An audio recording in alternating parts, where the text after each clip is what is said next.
Hello and welcome to our call. We're just going to wait a few more minutes as people are arriving and we'll get started soon.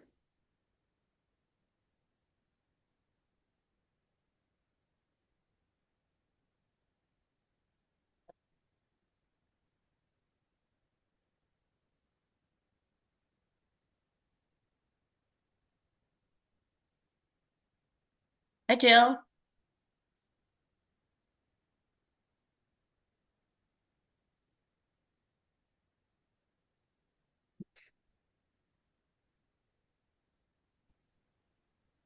Hi, kind of. How you doing? I'm good. How are you? Good. Thanks for joining. Sure. How many you registered?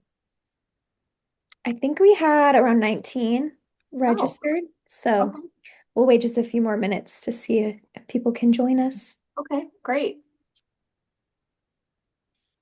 I've been meaning to reach out to you, Caitlin, because I just got back from the Americas for the Arts conference. Oh, nice. Yeah, And we did a really good advocacy component to the conference.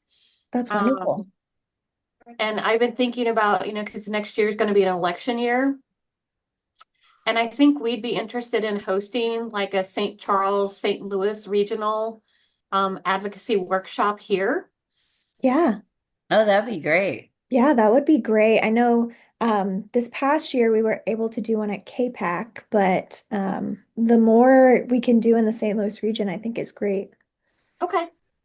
I'm going to present that to city administration on Monday. Great. And once I get the okay to do it, I'll make sure that I reach out to you and we'll get that scheduled. Yes, that sounds amazing. Thank you, Jill.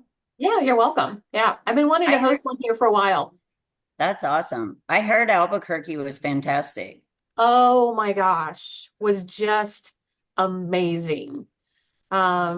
Being immersed in arts and culture and humanities everywhere you go in that city. They tried to have some of the workshop sessions in different locations, so we got to go like to the Albuquerque Museum, which was Oh, cool. phenomenal. Yeah. Cool. They had a couple art adventures for people. Um, and then like other things you can do with different organizations in Albuquerque. I took a flamenco class Oh, how Nice. fun. That at the sounds awesome. National Institute of Flamenco right in the heart of Albuquerque. It was incredible. That is amazing. Yeah, Yeah, it was, Michael Gaines said it was one of the best ones he'd been to. oh my gosh. It was amazing. And the fact that we had a pretty good Missouri contingent there, that was a lot of fun. Yeah. Yeah, I know a that's couple of awesome. our board members were able to make it out too. So Oh, that's excited to hear great. back from them. Yeah. And then I think final attendance numbers were like over 1,000. Wow. Wow, Yeah. It's really, Yeah. that's It's pretty yeah. great. cool. Cool. Good deal. I see Roger. Hi, Roger. Sarah. Yeah, we'll give it like one more minute and then we can go ahead and get started and let people join in as they arrive.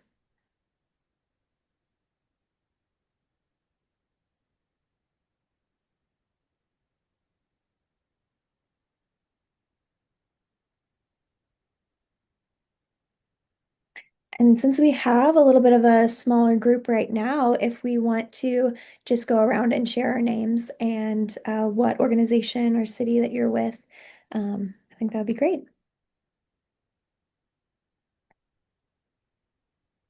So I can go ahead and get started. My name is Caitlin Davis, and I am the MCA administrator. I'm located in St. Louis. Kind of if you want to share next. Sure. My name's Kaina Iman. I'm the governmental consultant or lobbyist for Missouri Citizens for the Arts.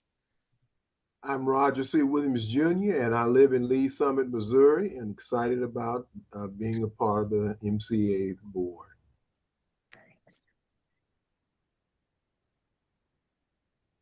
Jill, you want to go next?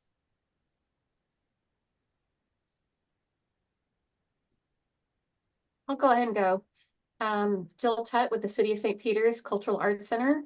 And Current MACA board president. Javier, if you want to share next. Yeah.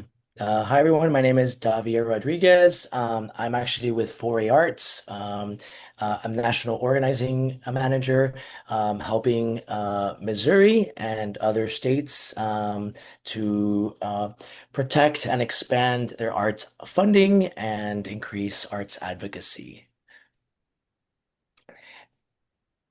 All right. Sarah, do you want to share next? Sure. I'm Sarah Serio. I'm with the Missouri Alliance for Arts Education. And then Bessie, do you want to share next, or anyone else who just joined us? We're just sharing our name and the organization or city that we're with. Hey, I'm Evie Craig. I'm with the Arts Asylum in Kansas City, and I've just joined. Thanks for joining, Evie. No She problem. comes in with a bang. Best way to join a with call. a World Cup bang. Yeah. The team from the Netherlands had an amazing parade this morning downtown, so it's been great. Were they in the orange? Yep. I saw pictures. That sounds cool. Do we know Bessie Bennett or Madison Thornton? Yeah. You two would like to introduce yourselves? Spies in the crowd. If not, no worries. We can go ahead and get started here with our presentation portion and continue to let people in as we do. Awesome. All right. Well, I just also want to say welcome and thank you all for taking time out of your busy days. You can be anywhere, but you're choosing to be here and showing up for the arts, showing up for Missouri. And so let's go ahead and see what's on our agenda for today. Sorry, there we go. So we're gonna get a budget update, I believe, from Kaina, and then kind of centering around what is it that we are asking in this final push to hopefully to get arts funding secured for this fiscal year. And then we're going to review storytelling. We had a workshop a few weeks back. It is one of the most important parts of advocacy, if not the most important. So we're going to kind of do a refresher for those who were there. It'll still be useful for those who weren't. It'll be valuable, and then gonna give a little bit of insight on our governor, because that'll help to kind of center, provide context on how to advocate. We're going to be looking at some email and call guides, some templates to be able to help in our advocacy. And then we're going to actually, this is a workshop, and we're going to be interactive. And so hopefully you'll be brave enough, if you so choose, to be able to actually practice out loud. But at the very least, you'll be able to kind of practice on your own to be able to uh, kind of understand how to use the guides. And then we'll kind of wrap up and talk about next steps.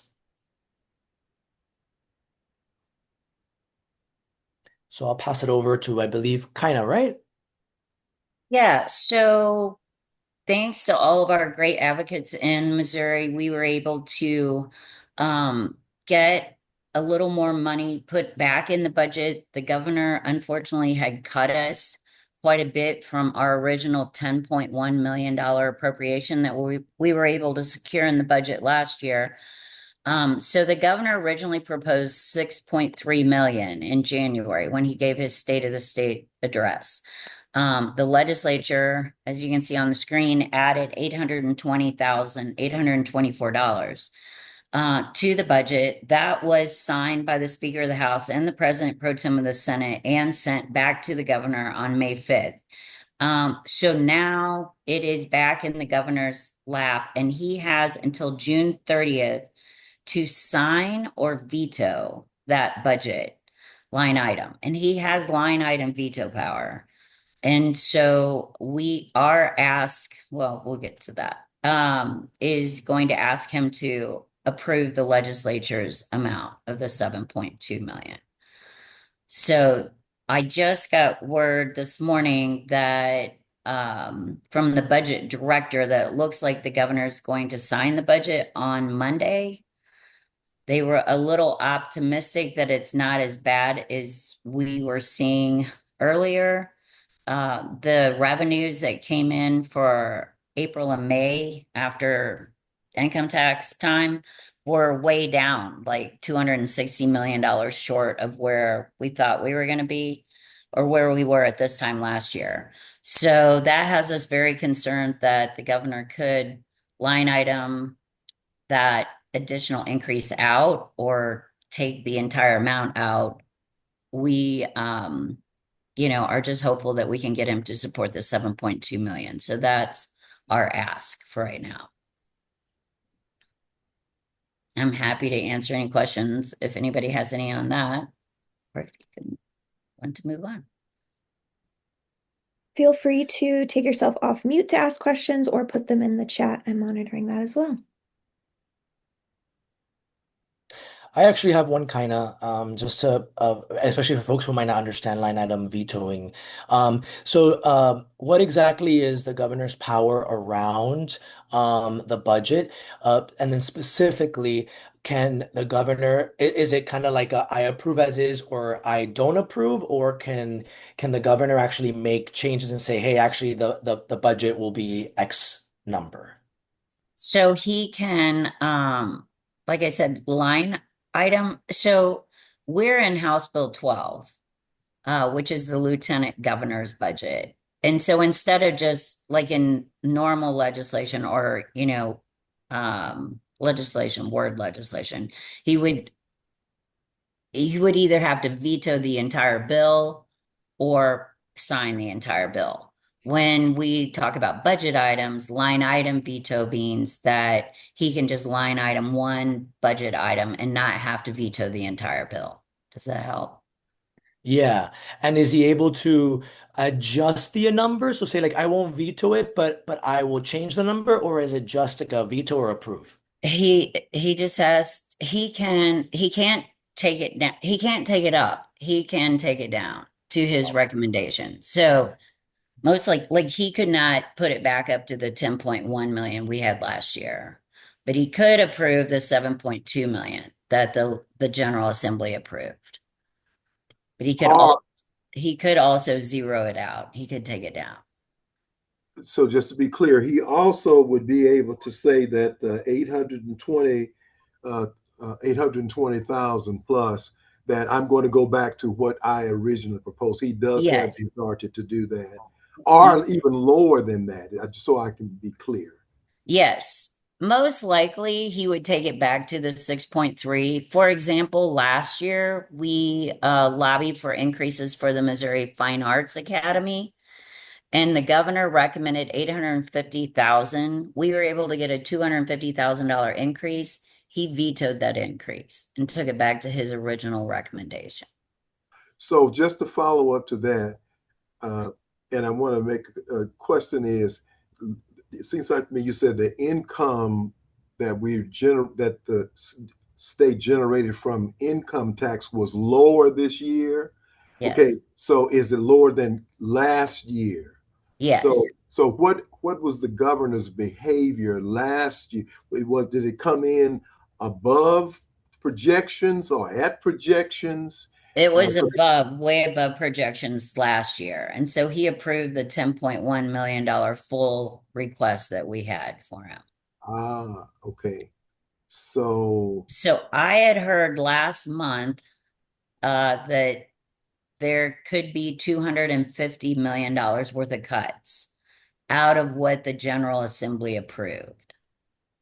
That the governor would have to line item that many different budgetary items out to balance the budget for fiscal year 27. But then I just heard this morning that maybe that's not as bad as they had hoped or, had anticipated. And so hopefully there won't have to be that many cuts. Does that I'm help? gonna just be clear, it's not Friday, the end of the day, Friday, we would expect him to make the cuts, would we see him Monday, or would we still see them at the end of the day Friday, like we typically do? No, since the end of the month is on Tuesday, I'm hearing he's gonna sign it on Monday. And then just one other question, do you think that the state auditor's report that came out, what, early last week, do you think that's gonna have any impact on him, Yeah, or no? yeah. I mean, that's been so the state auditor came out about a month ago, actually, criticizing the General Assembly for spending that much money. They dipped into the state reserves, which is where some of that 250 million came from. That so he was warning Governor Kehoe that, be going forward, do not make this a habit, or we're going to totally be eliminating our reserves. Just to comment, that's very distressing because if he's already used that as a strategy in the past from going in, dipping into the reserves, the auditor is saying, don't do that. That is very discouraging from my perspective. Oh, yeah, from all our perspective, yes. Yeah. So, I mean, the budget picture is not good. And, you know, all of that ARPA money that we've had built up since COVID, that had to be spent by 2026. So it's out, it's gone. That was a lot of cushion we were able to use in the last couple of years. And revenues have been high. We've been 500, $600 million surpluses versus this is the first year I think we've ended on a negative since maybe 2000, like 15 or 16. So that's going to impact everybody's budget. Hmm. But I just feel like when the governor made his recommendations in January, we took more than our share of cuts. A lot of the cuts were, 10, 20% across the board. And we got, what was it, 34%, Caitlin, on our last slide? Yeah, 7. 37%. 37% cut.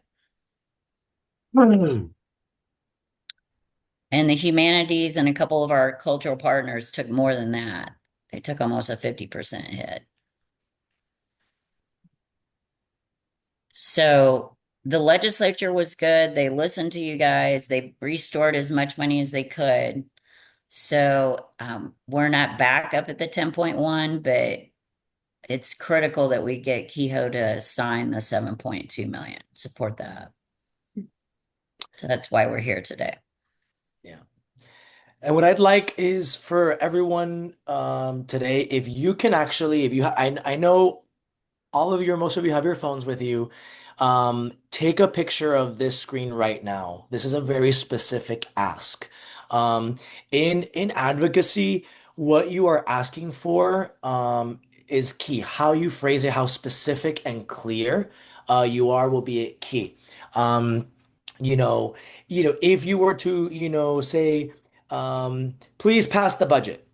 I mean, yes, that is a request, and especially if that's something that you really value, if you want the entire budget passed, that's good, right? But if what you care about is specifically arts advocacy, if you want to make sure that the Missouri Arts Council is funded at the levels that the legislator passed, this language is key, saying it in this way, because we don't want it to be confusing on what it is that you are asking for.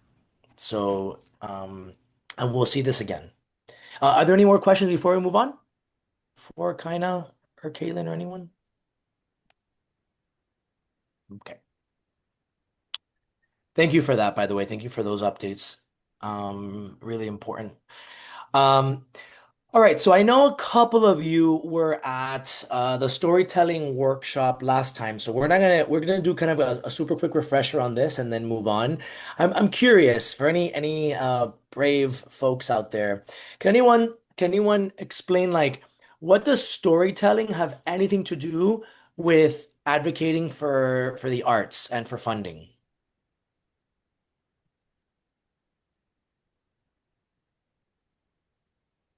Even if you weren't at the last workshop, just curious. Telling stories, what does that have to do with advocacy?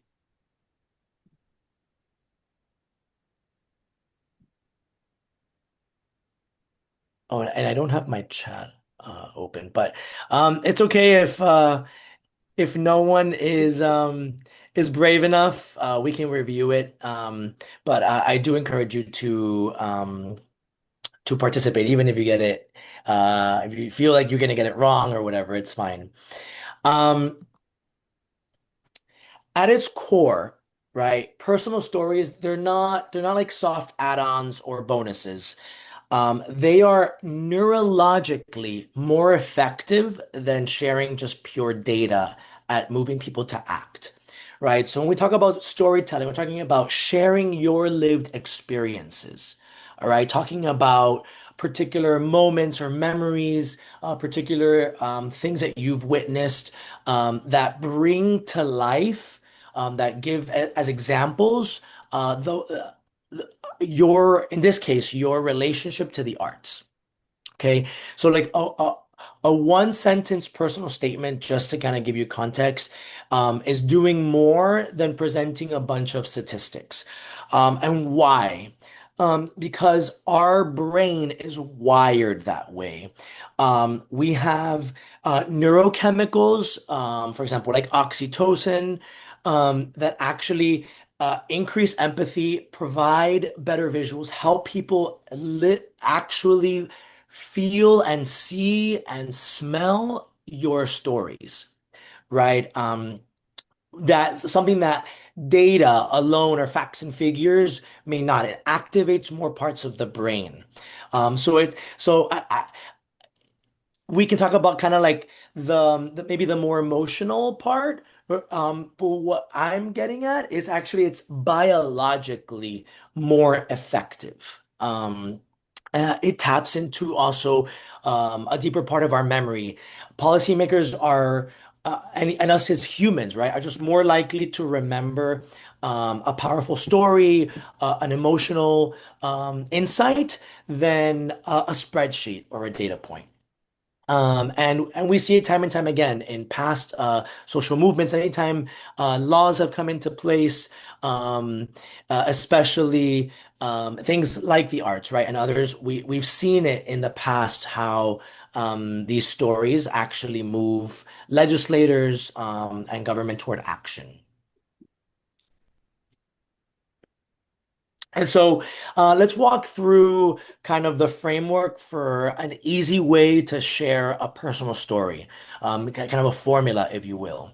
It has three components.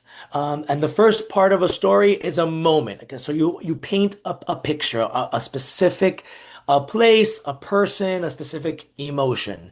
So in this case, let's say the Matt Grant kept the only theater in our county open, right? And then a meaning, right? So connecting it to the community impact, to jobs, to tourism, to education. So like that theater employs 14 people and draws visitors year round. So there was like a moment, like a grant in this case that we're naming at a particular place, and then the social impact of that moment, right? So that theater employs 14 people and draws visitors year round. That's significant economic and social impact, right? And then the last piece is that ask, the specific ask, right? So you also want to be specific and clear. What do you want the legislator or the person you're talking to do with this information?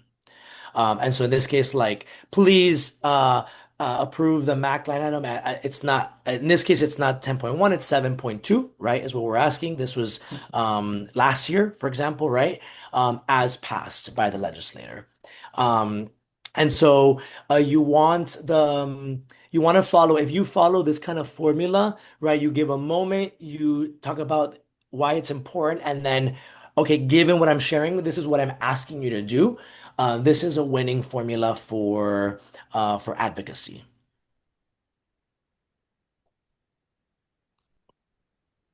Um, Another piece of advocating is knowing your audience, right? It is important to know who you are speaking with, right? The personal story component and the ask and all that, that's kind of a good foundation, right? But if you want to get even more sophisticated, knowing because talking to, people might have different relationships to the arts, different levels of understanding to the arts.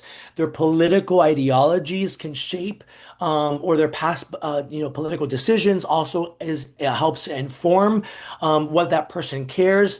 And thinking about like the values of a person, right? That really would be an even more sophisticated way to advocate.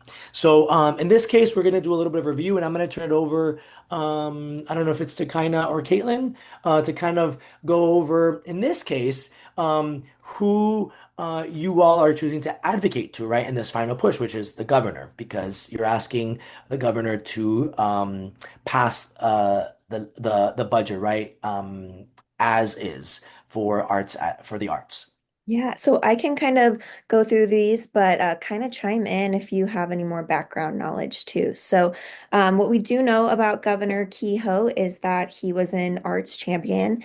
So the lieutenant governor, he's the former lieutenant governor, and the Missouri Arts Council was under the Lieutenant Governor's office, and so he was a real champion for us during that time.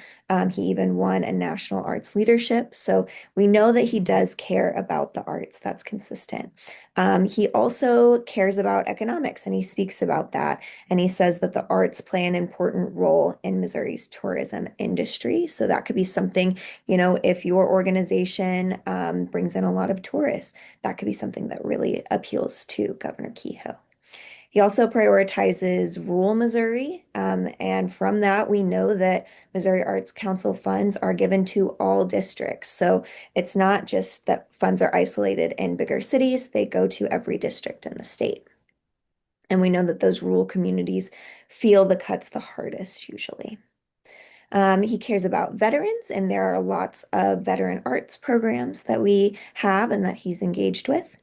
But he's also concerned about our fiscal state. So, it's not that he's against the arts, but he wants to make sure that the state is fiscally sound. But we know that the arts are an economic engine, so that could be something that really appeals to him by bringing up the return on investment that the arts bring. And that he's also very aware of the non-resident athlete and entertainer tax. So that is the non-resident income tax that comes in to fund the Missouri Arts Council. Yeah, and I think using that athlete and entertainers argument, so that is supposed to hit $40 million collected in Missouri this year. And by statute, the arts are supposed to be receiving 60% of that budget. So as you can tell, we're way below the 24 million that would be getting out of that fund. So I think when you're making your point that the arts definitely create income for the state, like Caitlin said, it's a $1.7 billion return to Missouri's investment. And then, as Davi said, that you just need to tell your own story, whether it's you're working with veterans or you're working in, the rural area, just whatever is most important to you and why that funding is important, whether it be tourism, health. A lot of people are doing now. I know the governor has also been supporting that. I don't think we added that, Caitlin, as a talking point, but art therapy, things like that for mental health patients. It's been a big one. Yeah. Really, really insightful, and knowing like we mentioned, like knowing these points and being able to extract one and kind of infuse it into your personal story is key. Um, so all right. Now, how and where to advocate. There are two. In a minute, we'll show you some of the tools. We actually have some guides for you that you can use. Um, and I think we'll share them with you after this call. But there are two techniques that there are two ways that you can advocate, and the best way would be to do both, especially since it is kind of crunch time. It is a final, literally the final days. Being able to call in this moment carries more weight than, because we're in an active budget window, right? And so do not be discouraged if you get a voicemail and you leave a voicemail. Those actually are listened to and they're recorded. So you can leave. Plus, they might be less intimidating, right? Just kind of leaving a message recorded. Um, just know that 8 to 5 would be the time to call the governor. And then as far as email, this would be there is actually a form you can fill out if you follow this link, and you can complete the form. Most of it is plug and play, and then the last section is just kind of write your message. And we have a template that you can use to kind of like as a base. You can edit it further. Obviously, you would want to infuse it with your own personal story. Um, so these are the two easiest ways, and it's something that would take each of these would take about 5 minutes or less of your time today to do. So you're gonna hear us maybe a couple times today say that like do not wait. Time is of the essence, and so being able to do this immediately after this call would be key.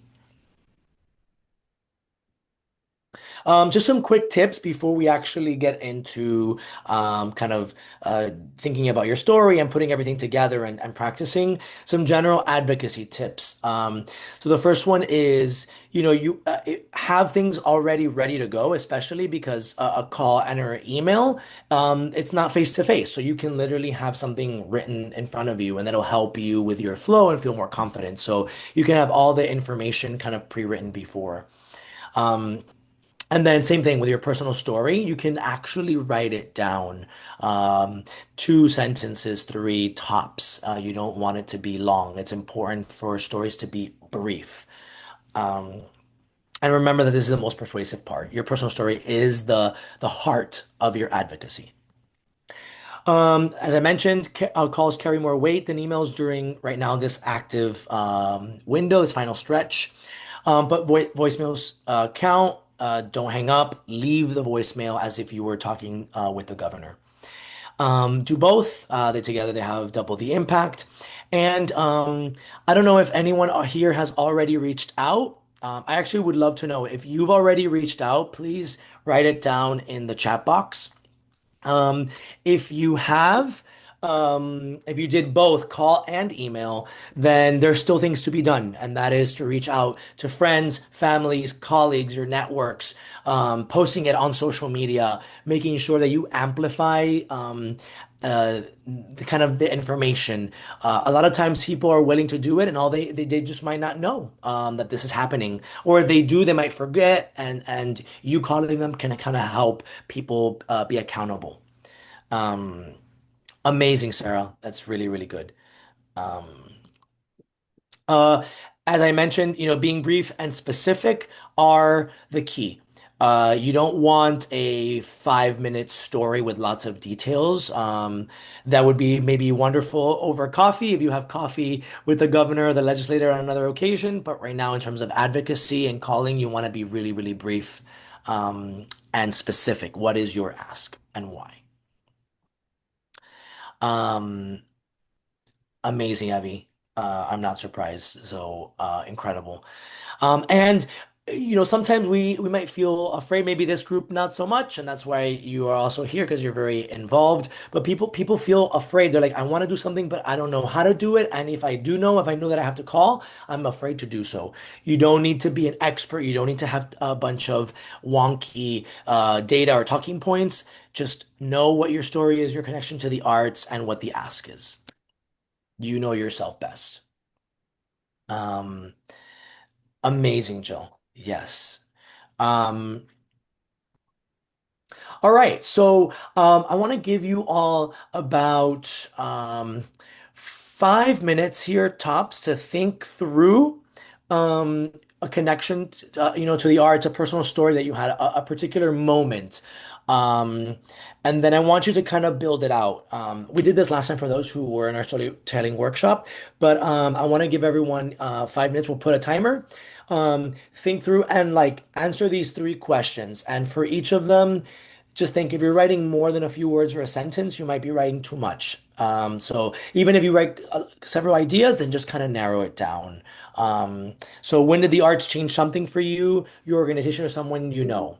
A specific moment, and then what would be lost without Mac funding for your community? Thinking about these kinds of topics like jobs, tourism, education, your neighborhood.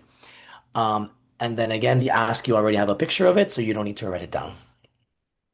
All right, we're gonna give everyone 5 minutes um, to think silently, and I want you to post. You can write in the chat box and share it in the chat box.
We have about another minute and a half.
Okay, let's wrap up. Final few seconds.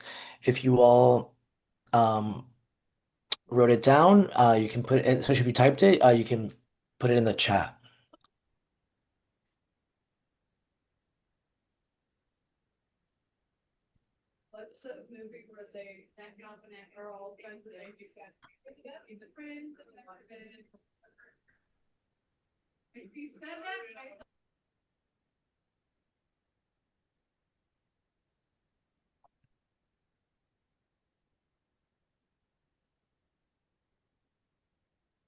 Okay, and thanks, Kaina, for providing that information at the top here.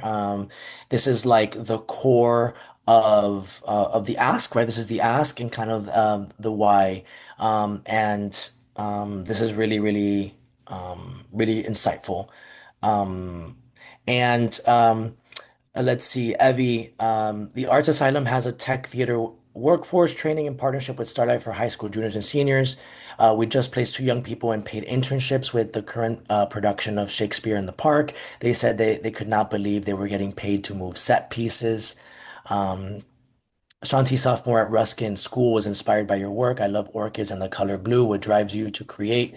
I'm a very silent girl with an overthinking problem, so art has always been an escape, right?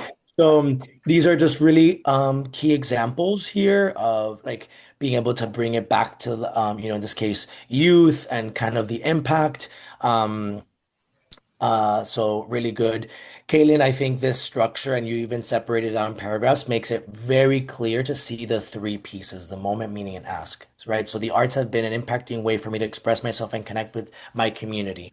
Being from Poplar Bluff in rural Missouri, our access to the arts and different art styles was limited. Grants from the Missouri Arts Council allowed us to bring artist groups into our community and travel to other venues for arts events. Right there, that is literally all about you and your community, right? That is the moment. Um, if the Missouri Arts funding is taken away, many Missourians will not have the same access to the arts, which will impact community engagement and student outcomes. This is the meaning, right? This is connecting it to community, connecting it to education, etc. Please support the legislator's recommendation of 7.2 million for the Missouri Arts Council. Boom. That's the ask. Um, So, very good. And then, Sarah, my community, a Neo Show, would not have a spring concert series, and our elementary schools would not be able to take fine arts field trips if MAC funding was cut. We see the funds impacting ages 9 to 99, right? Musicians would not be hired to perform. Tourists come to Neo Show to enjoy the concerts and dinner in our historic downtown. And substitute teachers and bus drivers would not find extra work. And art and music teachers take students on field trips. Performers and artists would not be coming to our present to present their work for these field trips. Staff at galleries, theaters would lose their jobs to see a completely different style here. It's a lot of like what would be lost. Um, you know, if arts funding didn't exist or if it would be severely cut, this is what would happen. So, that's a different approach that's also really effective. And I think kind of looking at all of your responses, don't be afraid to be vulnerable. In fact, a lot of times saying the word I, like this is how it impacted me growing up. If you want to paint a very specific picture, in 1999, I touched a tuba for the first time. Like think about like really like kind of a really powerful kind of emotional hook. And it doesn't have to be a super big story. It could be something as that. Like I remember the first time I entered my theater class, and how I felt so scared and how I eventually felt super empowered by my teacher, right? Um, and it doesn't have to be about I. A lot of you actually talked about like social, it went straight to social impact about your students and things like that. So it doesn't have to be about you, although I would encourage you to do as much about your proximity as possible, right? So if it's not you yourself, think about your children, your spouse, your parents, a neighbor, someone around you that's very intimate, right? The intimate piece is what oftentimes is missing in the stories that we share. We tend to immediately go towards like the collective. If we make the moment personal and then connect it to the meaning, right, to the larger community, to the larger um, us and we, that is an added layer that's going to be really powerful. Um, so, any questions or comments on this?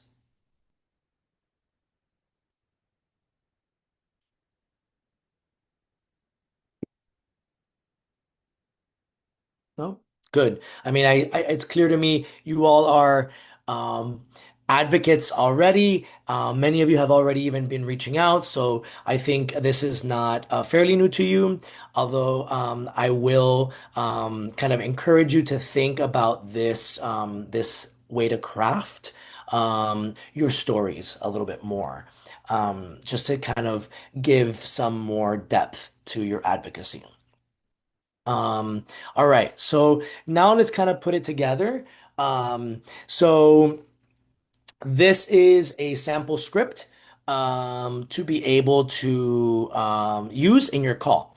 I think many of you again are pretty comfortable with calling, so you maybe you have your own method, but if you need a guide and or if you are reaching out to your friends, to your networks, and they say yes, I'm willing to call. Being able to provide a resource like this, a guide, will be make it not only easier for them, but more likely they will actually follow through and call. People might say yes, and then when they are getting ready to grab their phone, they feel, oh, what am I going to say? And then they just stop. This helps them prepare and helps them feel confident.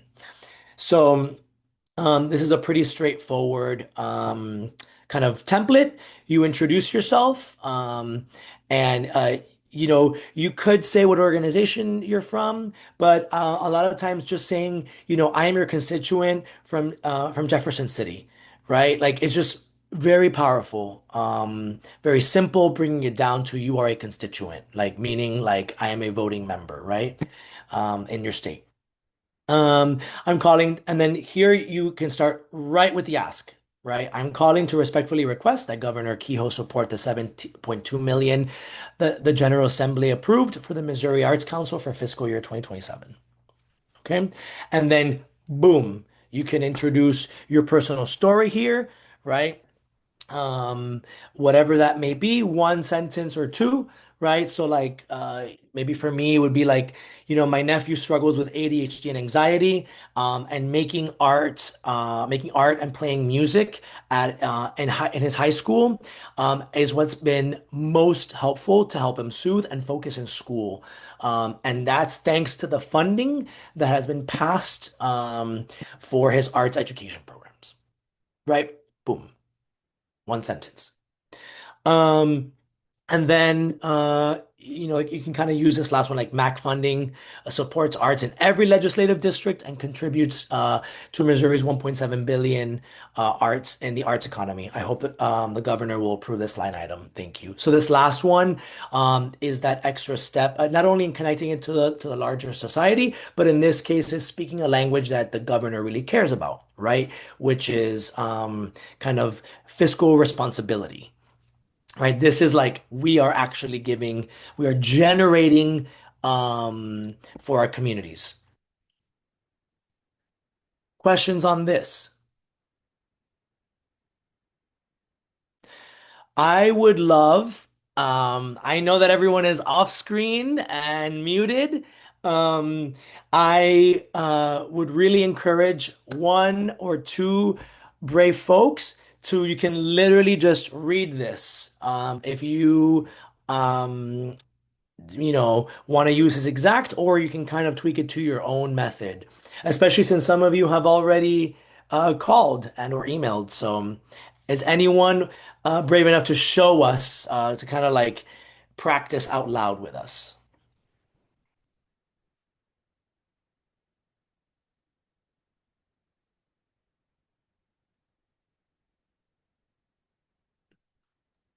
But he's super shy today. I know. Oh, Better. I see someone coming on camera. I'll be brave. Woohoo! Yeah, Sarah. All right. I'm calling today to request that Governor Kehoe support the 7.2 million and the General Assembly approved from Missouri Arts Council for fiscal year 2027. I'm a constituent from Neosho, and Missouri Arts Council funding supports our spring concert series. And without that funding, we would not be able to hold concerts in our historic downtown where we see families and senior citizens, all ages and walks of life, joining us in our historic downtown. Missouri Arts Council funding supports arts in every legislative district and contributes to Missouri's 1.7 billion arts economy. And we see that with being able to pay musicians during our concert series. I hope the governor will approve this line item. Thank you. Good job. Yeah. It had every single element that was needed, right? You introduced yourself and where you were from. Immediately, I can place, where you were calling from, right? Which is really important. Um, and you kind of laid out a specific like impact, how the arts impacts your community. You very clearly delineated what your ask was, in terms of passing the funding and the kind of uh yeah, kind of like the story and how it connects to the economy and the community. So Well done, Sarah. You should do this as a job, by the way. Think about that. yeah, Good job. very, very, very good. And don't forget, you don't have to, but don't forget to say your name. I think that's the one thing that I think Yes, you somewhere didn't. in there I forgot that I had not said my name or where I was from. I would just Yeah, you did write say it. Neo Show. You did say you were, You did. from Neo Show. But I, just something I about would a name is definitely so write powerful. it down for the phone call and read it directly. Yeah, yeah, Yeah, yeah, that's an easy script. That yeah, doesn't take very long. You can yeah. fill in your details. Yep. But that was excellent. As a listener, it was very clear what you were asking me to do and why. Not just what, but the why. And that's often what people leave out. And you were very intentional in that. So, anyone else? Oh, I would just say that I would add to Sarah's that what was good is how specifically hers was to her community. And I think that is something that people want as opposed to a broad statewide. They kind of feel like that's a canned message they're getting. So I just think anything that you make that specific. And in our I don't want to be political. I was going to say our sadly red state, but in our state, coming from that community is important. I always have to, I know as soon as I say Kansas City that I've turned off three-quarters of the audience. So I try to include Lee Summit, the areas outside of the city. So I thought that that was a good thing that she really emphasized her. Yes. Um, Yeah, I mean, it's like being able to visual again, you helped me visualize where you are, like physically, just saying where you were from immediately it placed me in a place. I've never been to Neo Show, right? But I certainly like immediately I knew you weren't in this like m these major metro areas, right? Because Neo Show is a smaller community from what I understand. Yes, Exactly. 12,000. Um, So, Exactly. You know, um, but at the same time, you kind of showed like, you know, the power of the arts in a small community, which also really connects with the governor, based on what we learned. So, anyone else?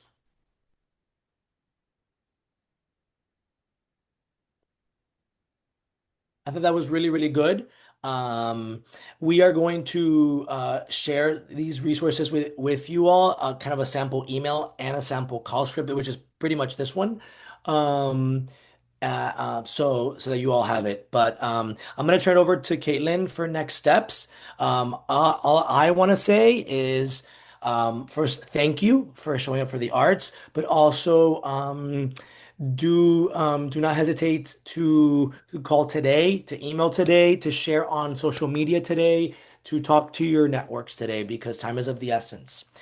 So here are some next steps. Oh, there you Yes. So again, thank you all for joining us today. I will follow up with an email that includes the recording, the slides that we have, additionally, those scripts that we talked about, and make sure you have the contact link for the governor as well, so that you can do step one, which is call or and email the Governor Kehoe today. So we'll get you those guides so you can do that.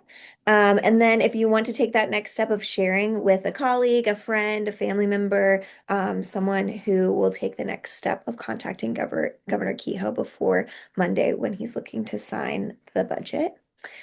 We'd also love to have you follow us at Mo for Arts on Instagram and like our page on Facebook. This really helps us to amplify the message throughout the state. And if you could share any updates that we have too, that continues to get more advocates involved in our messaging.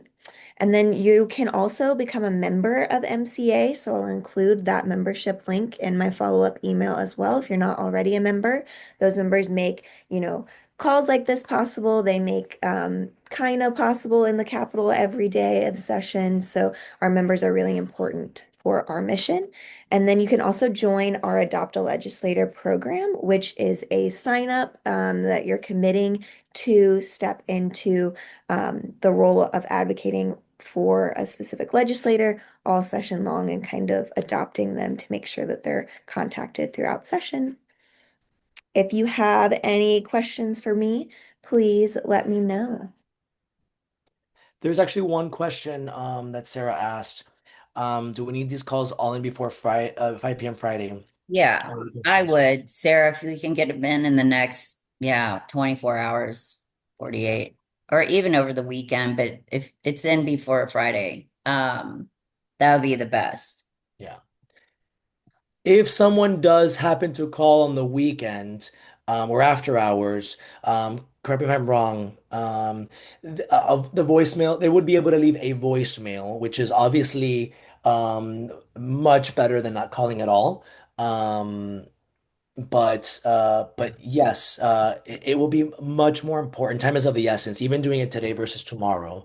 Yeah, because they're 'Cause- finalizing what they're going to put out in a press release on Monday. So, I would just say too that it's a little frustrating, but actually the process for submitting a letter online is pretty straightforward. You don't even put a regular letter in. You have to just cut and paste your information and put it in, and it goes automatically. So literally, if you've got a letter written or have a paragraph written, that would take less than 5 minutes, the whole process. So you could, and yeah. you could do that at your time. You could do it tonight at midnight. You could do it tonight at 11, whatever would work, or at 5 a.m. if you're a morning person, but it's pretty straightforward.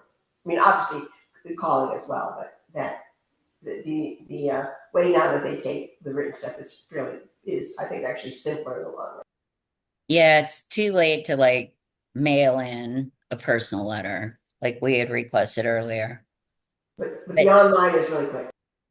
yeah, it's Yeah, better and than, I just dropped that contact page in the chat again as well, so you have access to that if you just wrote up your script and want to drop it in now.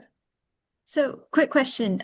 For a because I'm doing a call for action for the alliance that I'll put out on social media and stuff. It will be this afternoon and into the evening that these people are seeing this. Go ahead and tell them to call. Even just leaving a voicemail at midnight is fine, is better than not, yeah, but try and get it in before Friday.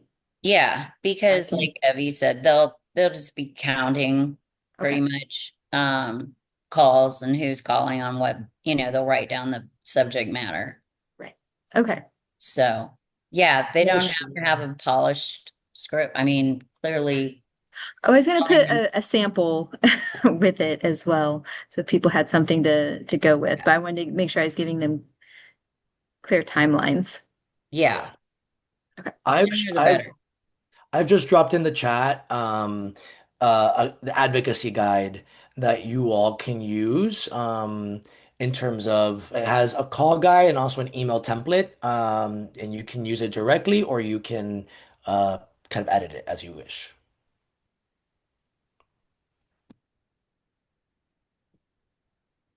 Okay. Alrighty, anything else before we part ways? Any other questions? Thank you all again for joining us. We hope to have you guys involved next session as we have Advocacy Day next February again. And we will definitely send updates throughout the summer as we get them regarding the budget. Um, but thank you all for joining. Have a great weekend. Thanks, Bye-bye. everybody. Bye. Thank you.